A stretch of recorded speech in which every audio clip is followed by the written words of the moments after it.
Est-ce que vous seriez prêt à aller à l'encontre de votre opinion pour satisfaire vos électeurs? Non. Non? C'est évident que non, absolument pas. Oh mon Dieu. Non, je ne serais pas prête d'aller à l'encontre de mes opinions. Cependant, je suis prête à toujours en discuter. Je pense que la polarisation est un grave danger pour notre pays et moi, je suis prête à faire des compromis. Mais il y a aussi des valeurs que je ne suis pas prête à brader. Jouer un rôle et puis après l'oublier pendant 4 ans, c'est compliqué. Donc non, je ne ferai pas ça, je ne jouerai pas cela, ça ne sert à rien.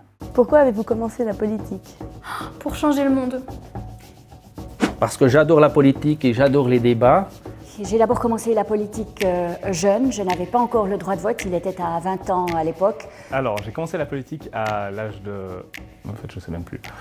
Ils vont trop se marrer. Souvent, je remarque qu'avec les collègues aussi qui font de la politique, c'est moins nous qui l'avons choisi que elles qui nous la choisissent. Je l'ai commencé parce que je faisais partie de ceux qui contestaient et trouvaient que les aînés ne faisaient pas juste. Et un jour, quelqu'un m'a dit « Si tu ne le trouves pas, alors tu viens débattre avec nous. Seuls ceux qui débattent, seuls qui veulent s'engager devraient aussi pouvoir ensuite dire que cela ne va pas comme cela. » Alors, j'ai commencé la politique en tant qu'étudiant, en tant de... Non. J'ai des enfants, 2 garçons qui ont la trentaine. Je me suis dit que la meilleure façon de participer à leur éducation au niveau citoyen, c'est de m'impliquer moi-même et qu'ils voient au quotidien cette contribution que j'apporte à la société. J'ai commencé à travers la politique estudiantine quand j'étais en bachelor.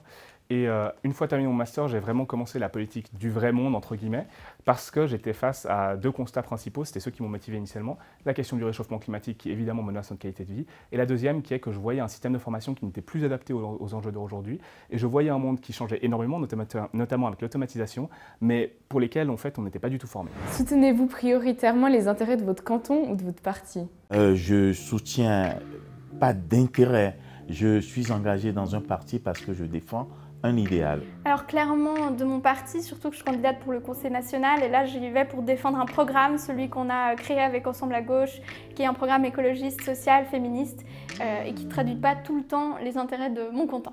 Il y a effectivement des cas où je défends prioritairement les intérêts de mon canton parce que moi je suis élu par des Valaisannes et des Valaisans qui n'ont pas les mêmes intérêts que les Zurichois. Pourquoi est-ce que vous contournez toujours les questions qu'on vous pose? Ah bah ça c'est un peu peut-être un truc de politicien. C'est difficile de répondre à cette question sans contourner la question même. Bon, moi je suis assez mal placé puisque c'est ma première candidature à une élection. On a un peu tendance, c'est vrai, je suis d'accord, à pas répondre directement aux questions, mais peut-être aussi à prendre un petit peu de hauteur et puis d'élargir la perspective. Et c'est pas une langue de bois hein, ce que je fais là, mais je peux pas répondre à cette question. S'il y a des personnes qui contournent les questions que vous leur posez, je pense qu'il ne faut pas les réélire.